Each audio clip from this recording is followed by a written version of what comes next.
Harry Potter and the Goblet of Fire, Chapter 16. The Goblet of Fire. I don't believe it, Ron said in a stunned voice as the Hogwarts students filed back up the steps behind the party from Durmstrang. Crumb, Harry. Victor Crumb. For heaven's sake, Ron, he's only a Quidditch player, said Hermione. Only a Quidditch player, Ron said, looking at her as though he couldn't believe his ears. Hermione, he's one of the best seekers in the world. I had no idea he was still at school. As they recrossed the entrance hall with the rest of the Hogwarts students, heading for the Great Hall, Harry saw Lee Jordan jumping up and down on the soles of his feet to get a better look at the back of Crumb's head. Several sixth-year girls were frantically searching their pockets as they walked. Oh, I don't believe it. I haven't got a single quill on me. Do you think he'd sign my hat and lipstick? Really? Hermione said loftily as they passed the girls, now squabbling over the lipstick. I'm getting his autograph if I can, said Ron. You haven't got a quill, have you, Harry? Nope, they're upstairs in my bag, said Harry. They walked over to the Gryffindor table and sat down. Ron took care to sit on the side facing the doorway because Crumb and his fellow Durmstrang students were still gathered around it, apparently unsure about where they should sit. The students from Beauxbaton had chosen seats at the Ravenclaw table. They were looking around the great hall with glum expressions on their faces. 3 of them were still clutching scarves and shawls around their heads. It's not that cold, said Hermione irritably, who was watching them. Why didn't they bring cloaks? Over here. Come and sit over here, Ron hissed. Over here. Hermione, budge up. Make a space. What? Too late, said Ron bitterly. Victor Crumb and his fellow Durmstrang students had settled themselves at the Slytherin table. Harry could see Malfoy, Crabbe, and Goyle looking very smug about this. As he watched, Malfoy bent forwards to speak to Crumb.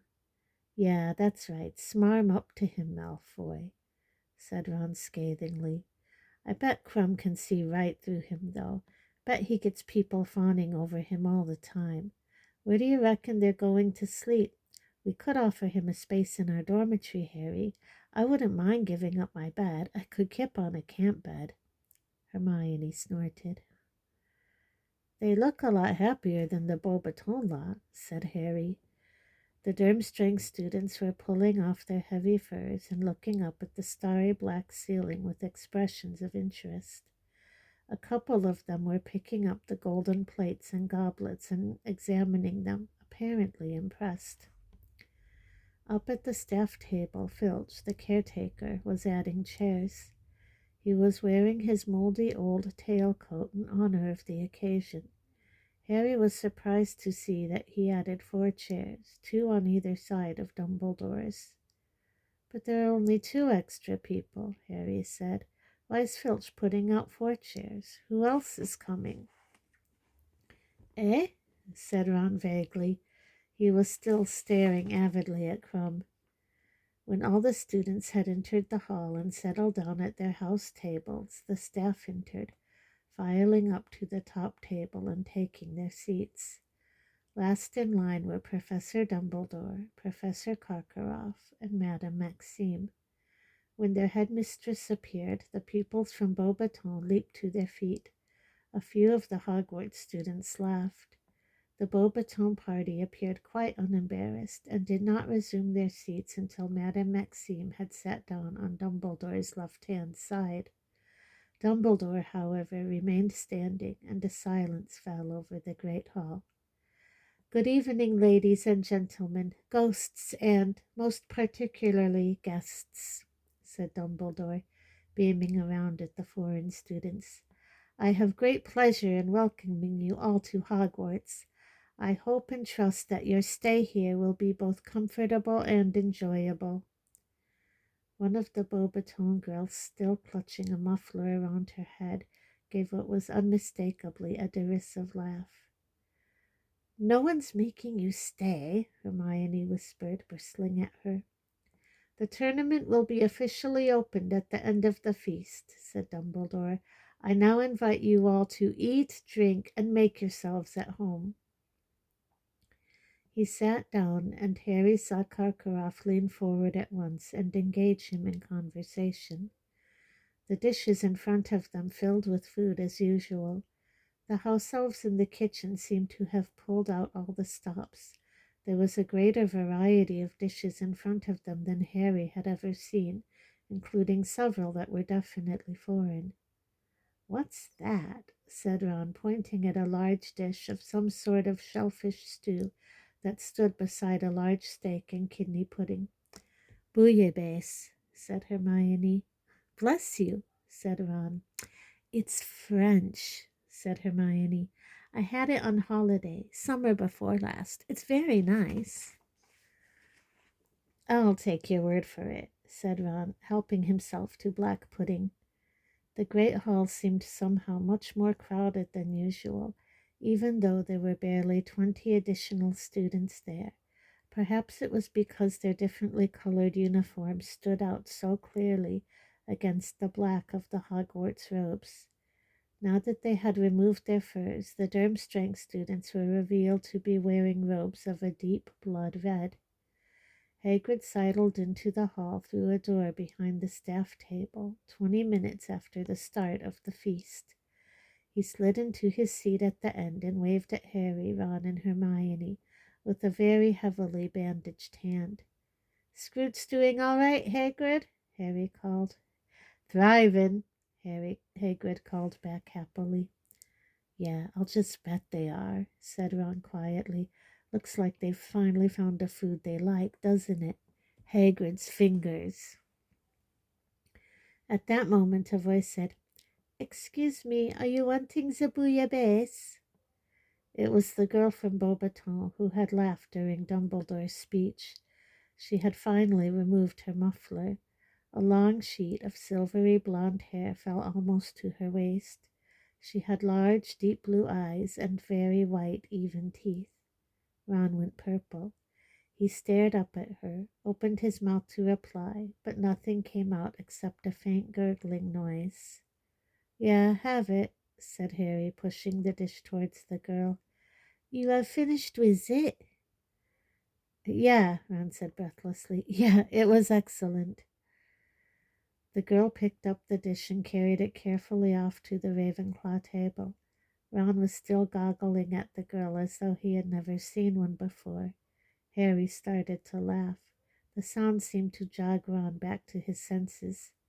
"She's a Veela," he said hoarsely to Harry. "Of course she isn't," said Hermione tartly. "I don't see anyone else gaping at her like an idiot." But she wasn't entirely right about that. As the girl crossed the hall, many boys' heads turned, and some of them seemed to have become temporarily speechless, just like Ron. "I'm telling you, that's not a normal girl," said Ron, leaning sideways so he could keep a clear view of her. "They don't make them like that at Hogwarts." "They make them okay at Hogwarts," said Harry without thinking. Cho Chang happened to be sitting only a few places away from the girl with the silvery hair. "When you've both put your eyes back in," said Hermione briskly, "you'll be able to see who's just arrived." She was pointing up at the staff table. The 2 remaining empty seats had just been filled. Ludo Bagman was now sitting on Professor Karkaroff's other side, while Mr. Crouch, Percy's boss, was next to Madame Maxime. "What are they doing here?" said Harry in surprise. "They organized the Triwizard Tournament, didn't they?" said Hermione. "I suppose they wanted to be here to see it start."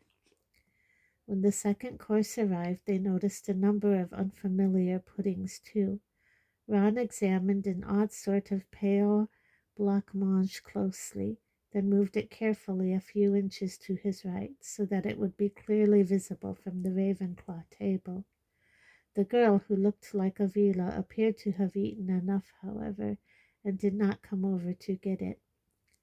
Once the golden plates had been wiped clean, Dumbledore stood up again. A pleasant sort of tension seemed to fill the hall now.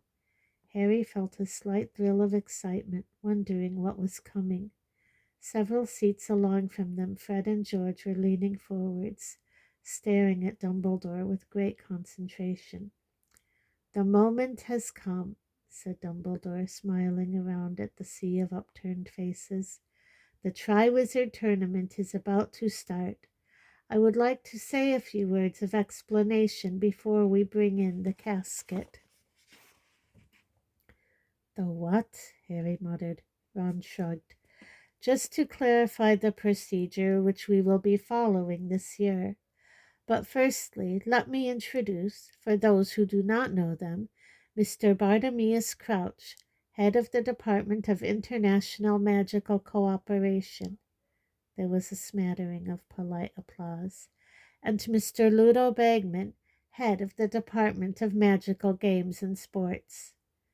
There was a much louder round of applause for Bagman than for Crouch, perhaps because of his fame as a beater, or simply because he looked so much more likable. He acknowledged it with a jovial wave of his hand. Bartimaeus Crouch did not smile or wave when his name was announced. Remembering him in his neat suit at the Quidditch World Cup, Harry thought he looked strange in wizard's robes. His toothbrush mustache and severe parting looked very odd next to Dumbledore's long white hair and beard.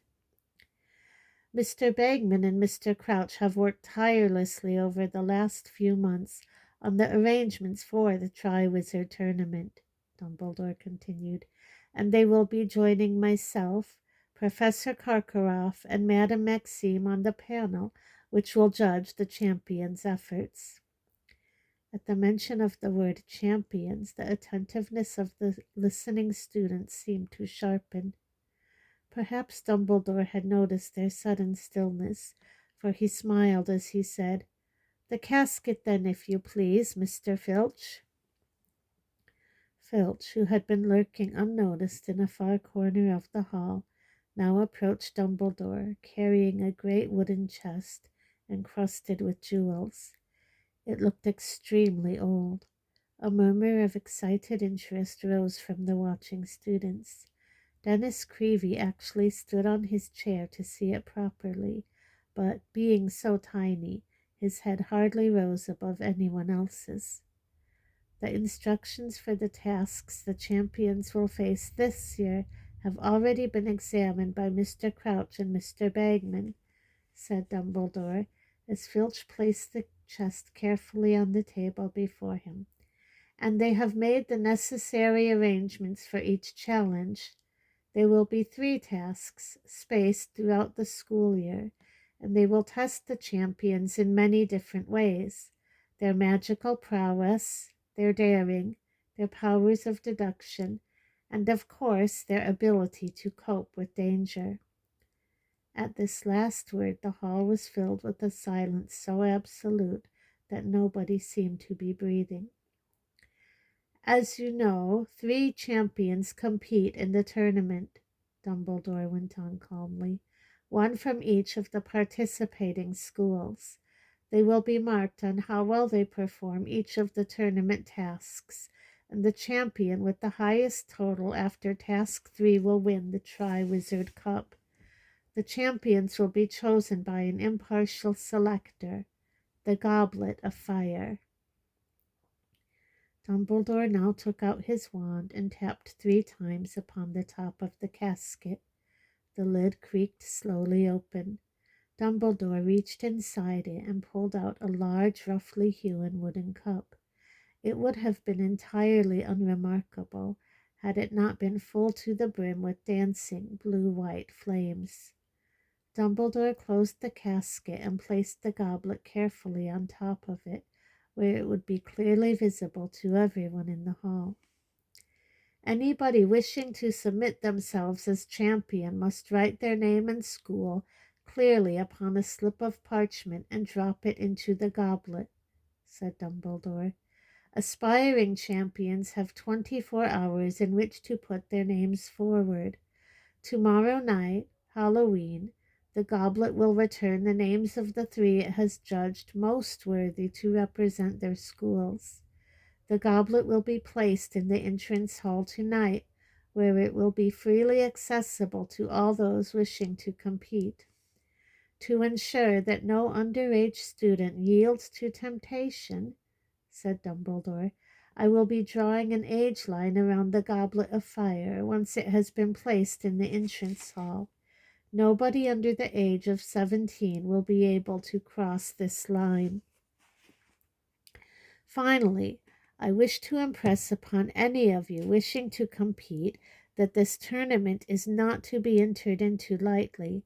Once a champion has been selected by the Goblet of Fire, he or she is obliged to see the tournament through to the end. The placing of your name in the goblet constitutes a binding magical contract. There can be no change of heart once you have become champion. Please be very sure, therefore, that you are wholeheartedly prepared to play before you drop your name into the goblet. Now, I think it is time for bed. Good night to you all." "An age line," Frederick Weasley said, his eyes glinting as they all made their way across the hall to the doors into the entrance hall. "Well, that should be fooled by an aging potion, shouldn't it? And once your name's in that goblet, you're laughing. It can't tell whether you're 17 or not." "But I don't think anyone under 17 will stand a chance," said Hermione. "We just haven't learnt enough." "Speak for yourself," said George shortly. "You'll try and get in, won't you, Harry?" Harry thought briefly of Dumbledore's insistence that nobody under 17 should submit their name. But then the wonderful picture of himself winning the Triwizard Cup filled his mind again. He wondered how angry Dumbledore would be if someone younger than 17 did find a way to get over the age line. "Where is he?" said Ron, who wasn't listening to a word of this conversation, but looking through the crowd to see what had become of Krum. "Dumbledore didn't say where the Durmstrang people are sleeping, did he?" But this query was answered almost instantly. They were level with the Slytherin table now, and Karkaroff had just bustled up to his students. "Back to the ship, then," he was saying. "Victor, how are you feeling? Did you eat enough? Should I send for some mulled wine from the kitchens?" Harry saw Krum shake his head as he pulled his furs back on. "Professor, I would like some wine," said one of the other Durmstrang boys hopefully. "I wasn't offering it to you, Polyakov," snapped Karkaroff, his warmly paternal air vanishing in an instant. "I notice you have dribbled food all down the front of your robes again. Disgusting boy." Karkaroff turned and led his students toward the doors, reaching them at exactly the same moment as Harry, Ron, and Hermione. Harry stopped to let him walk through first. "Thank you," said Karkaroff carelessly, glancing at him. And then Karkaroff froze. He turned his head back to Harry and stared at him as though he couldn't believe his eyes.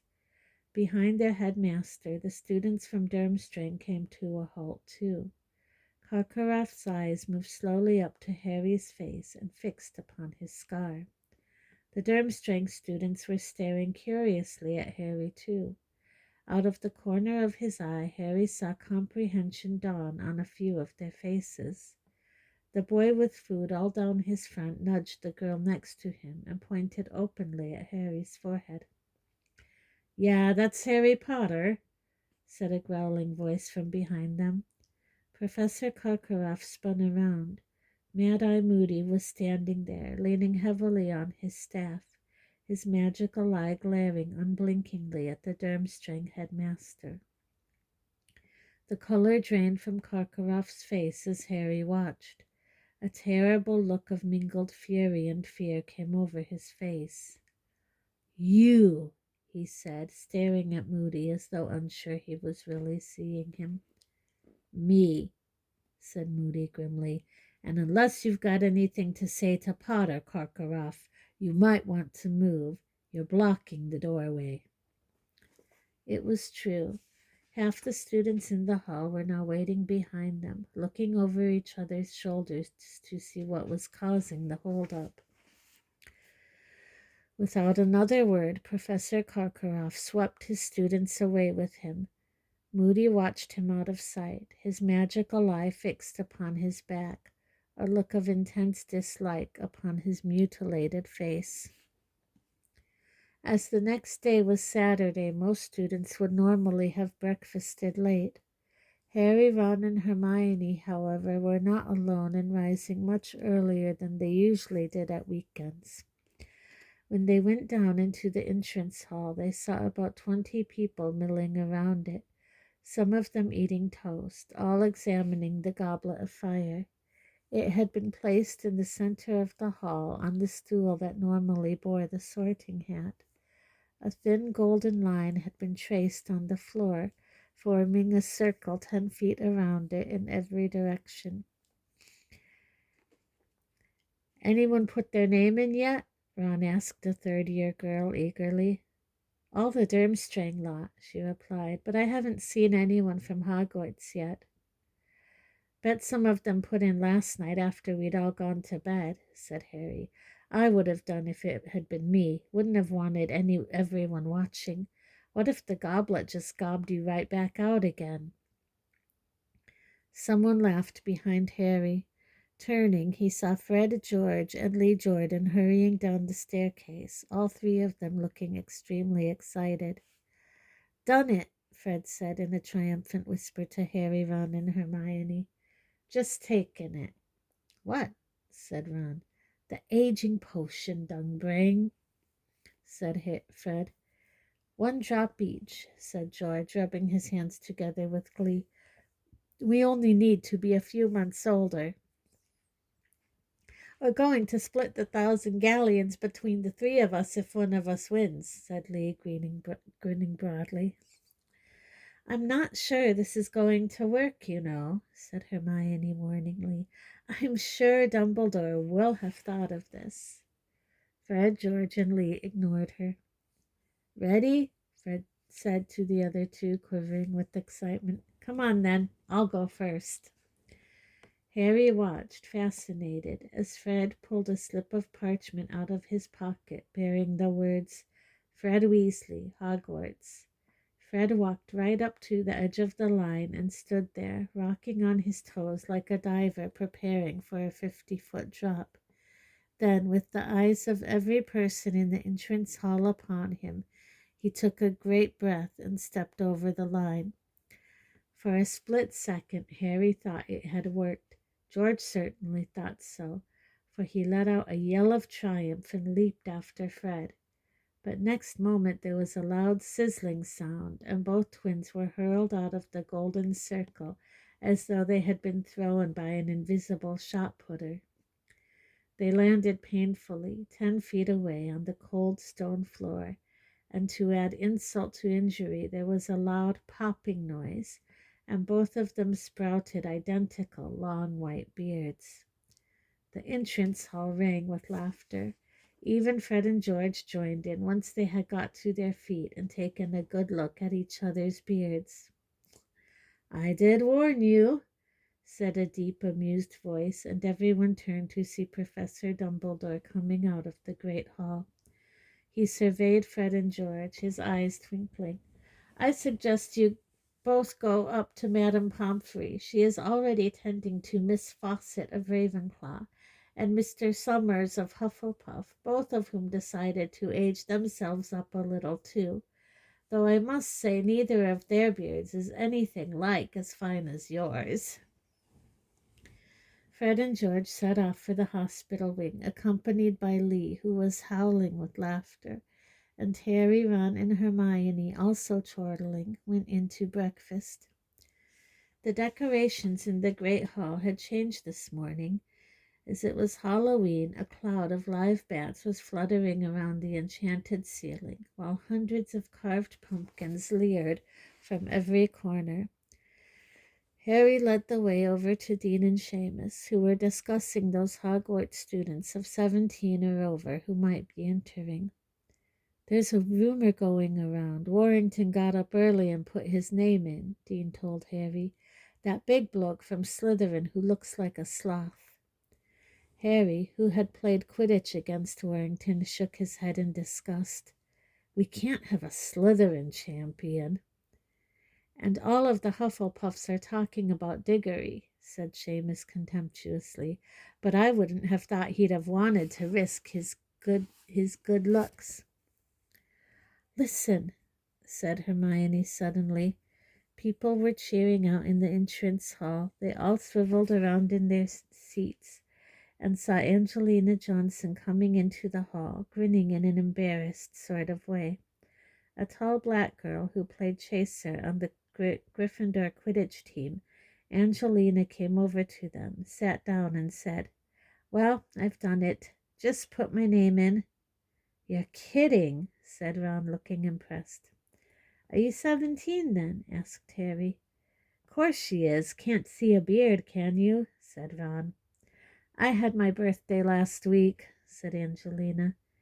"Well, I'm glad someone from Gryffindor's entering," said Hermione. "I really hope you get it, Angelina." "Thanks, Hermione," said Angelina, smiling at her. "Yeah, better you than pretty boy Diggory," said Seamus, causing several Hufflepuffs passing their table to scowl heavily at him. "What are we going to do today, then?" Ron asked Harry and Hermione when they had finished breakfast and were leaving the great hall. "We haven't been down to visit Hagrid yet," said Harry. "Okay," said Ron, "just as long as he doesn't ask us to donate a few fingers to the Scroots." A look of great excitement suddenly dawned on Hermione's face. "I've just realized I haven't asked Hagrid to join SPEW yet," she said brightly. "Wait for me, will you, while I nip upstairs and get the badges?"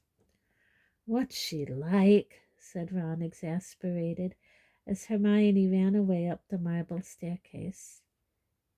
"Hey, Ron," said Harry suddenly, "it's your friend."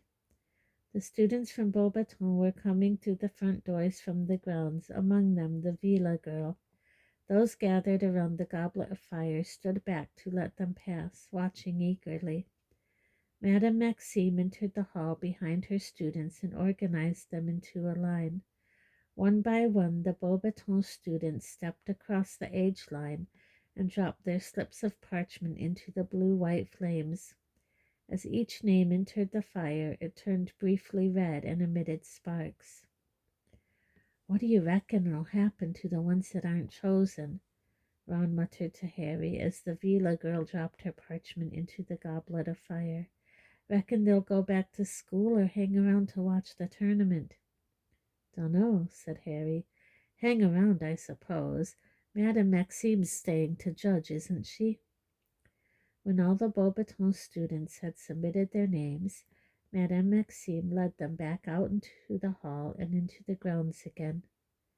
"Where are they sleeping, then?" said Ron, moving towards the front doors and staring after them. A loud rattling noise behind them announced Hermione's reappearance with the box of SPEW badges. "Oh, good. Hurry up," said Ron, and he jumped down the stone steps, keeping his eyes on the back of the Vila girl, who was now halfway across the lawn with Madame Maxime. As they neared Hagrid's cabin on the edge of the Forbidden Forest, the mystery of the Beauxbatons sleeping quarters was solved. The gigantic powder blue carriage in which they had arrived had been parked 200 yards from Hagrid's front door, and the students were climbing back inside it.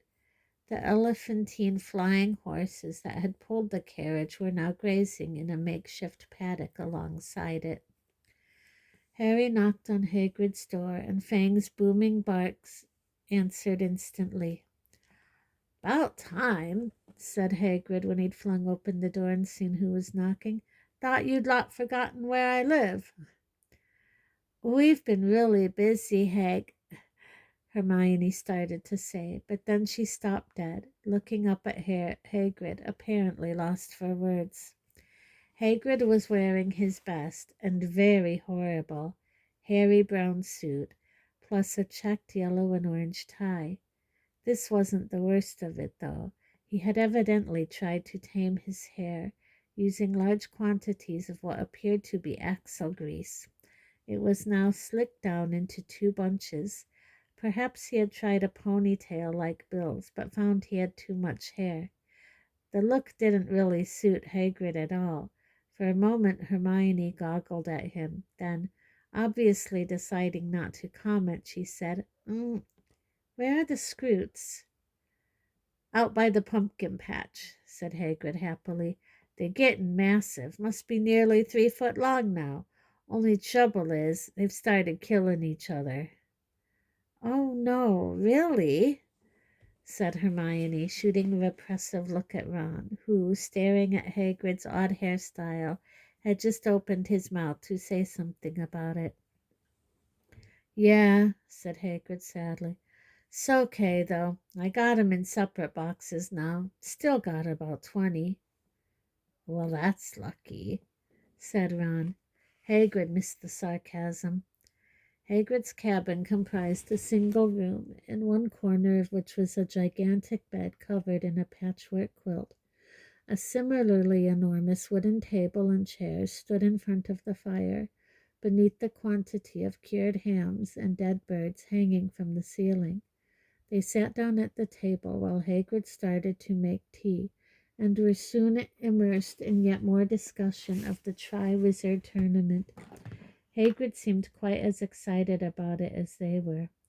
"You wait," he said, grinning. "You just wait. You're going to see some stuff you've never seen before.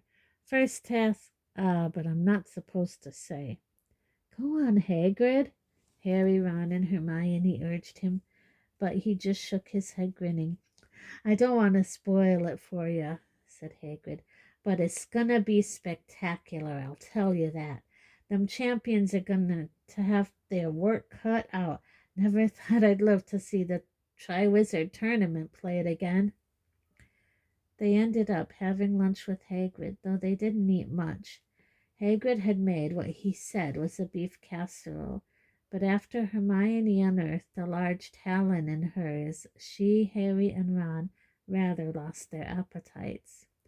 They enjoyed themselves trying to make Hagrid tell them what the tasks in the tournament were going to be, however, speculating which of the entrants were likely to be selected as champions, and wondering whether Fred and George were beardless yet. A light rain had started to fall by mid-afternoon. It was very cozy sitting by the fire, listening to the gentle patter of the drops on the window, watching Hagrid darning his socks and arguing with Hermione about house elves, for he flatly refused to join SPEW when she showed him her badges.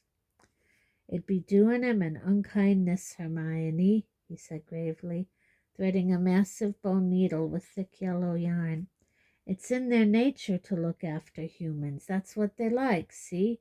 You'd be making 'em unhappy to take away their work and insulting 'em if you tried to pay 'em." "But Harry set Dobby free, and he was over the moon about it," said Hermione. "And we heard he's asking for wages now." "Yeah, well, you get weirdos in every breed. I'm not saying there isn't the odd elf who'd take freedom, but you'll never persuade most of 'em to do it. No, nothing doing, Hermione."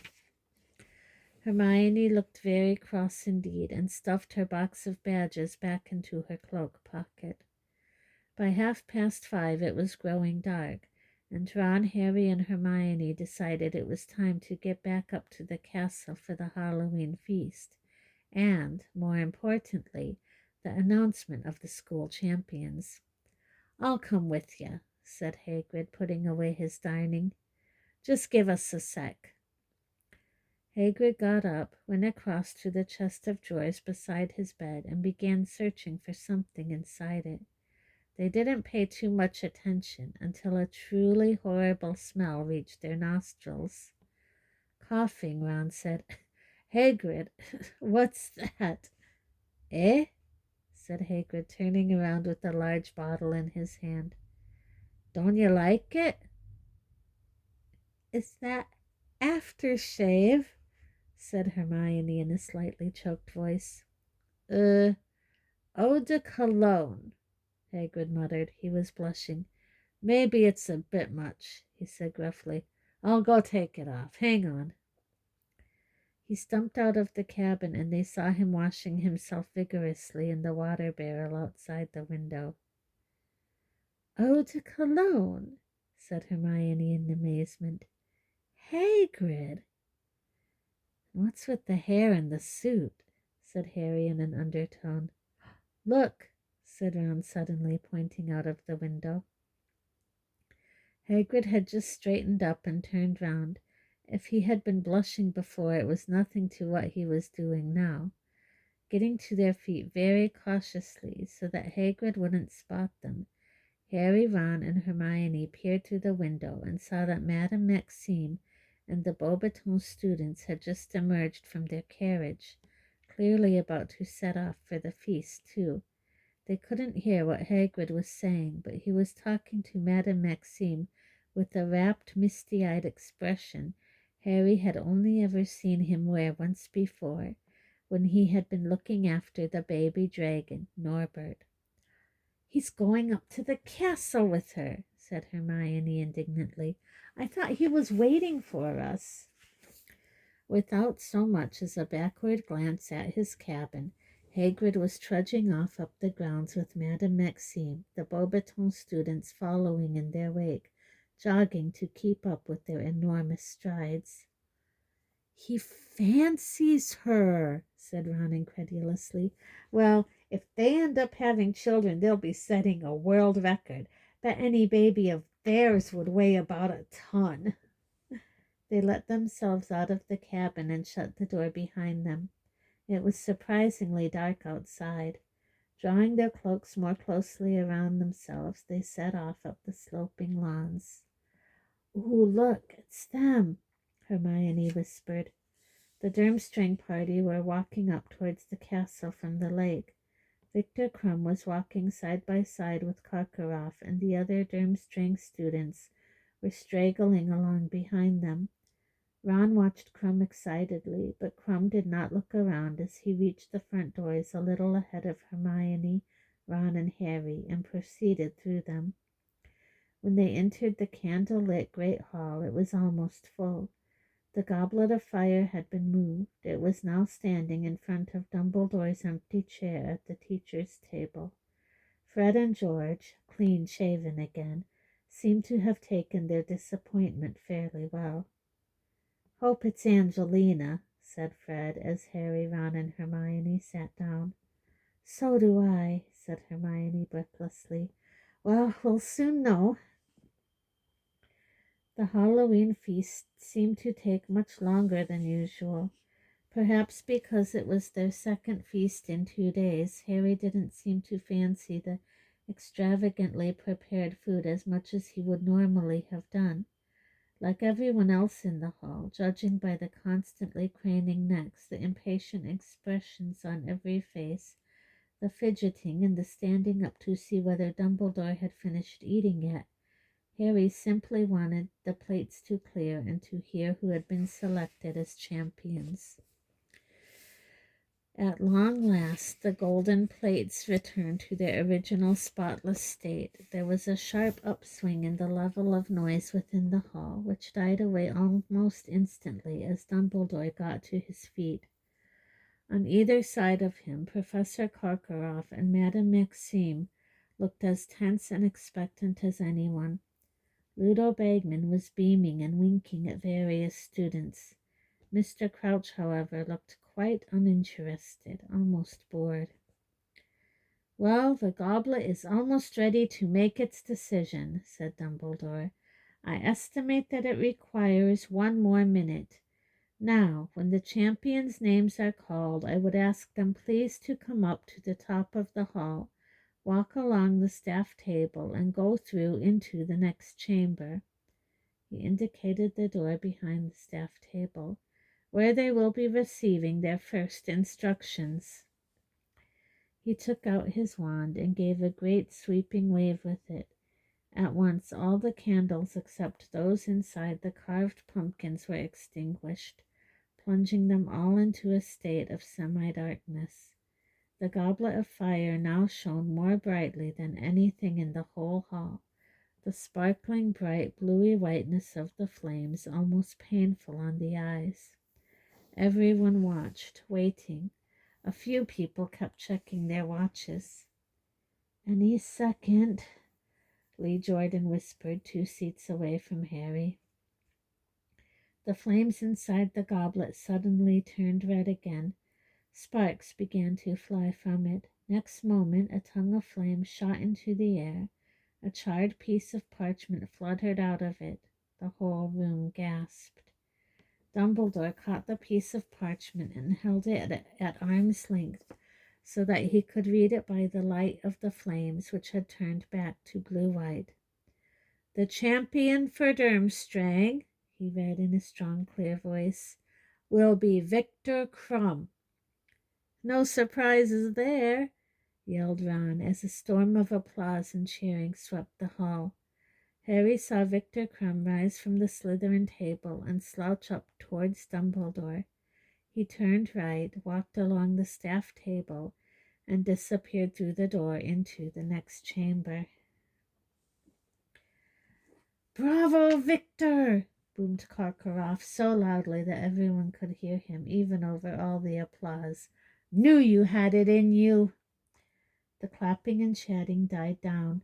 Now everyone's attention was focused again on the goblet, which seconds later turned red once more. A second piece of parchment shot out of it, propelled by the flames. "The champion for Beauxbatons," said Dumbledore, "is Fleur Delacour." "It's her, Ron!" Harry shouted as the girl who so resembled Avila got gracefully to her feet, shook back her sheet of silvery blonde hair, and swept up between the Ravenclaw and Hufflepuff tables.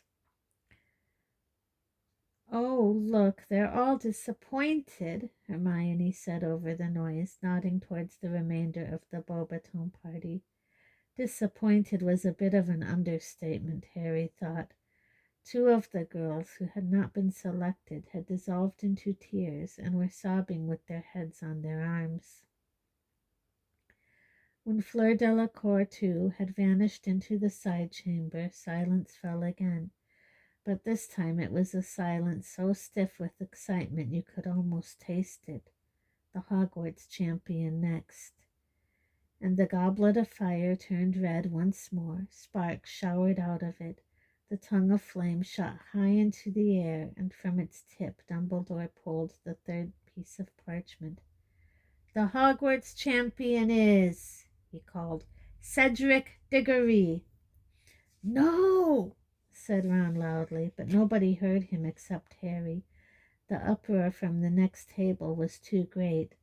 Every single Hufflepuff had jumped to his or her feet, screaming and stamping, as Cedric made his way past them, grinning broadly, and headed off towards the chamber behind the teacher's table. Indeed, the applause for Cedric went on so long that it was some time before Dumbledore could make himself heard again.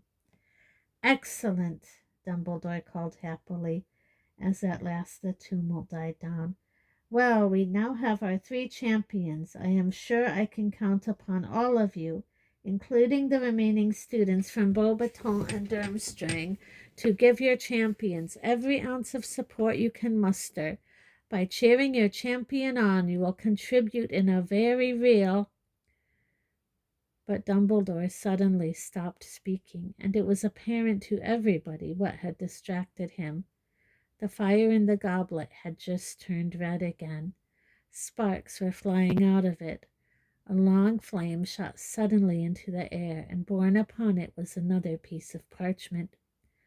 Automatically, it seemed, Dumbledore reached out a long hand and seized the parchment.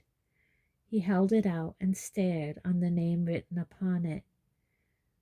There was a long pause, during which Dumbledore stared at the slip in his hands, and everyone in the room stared at Dumbledore. And then Harry cleared his throat and read out, Harry Potter.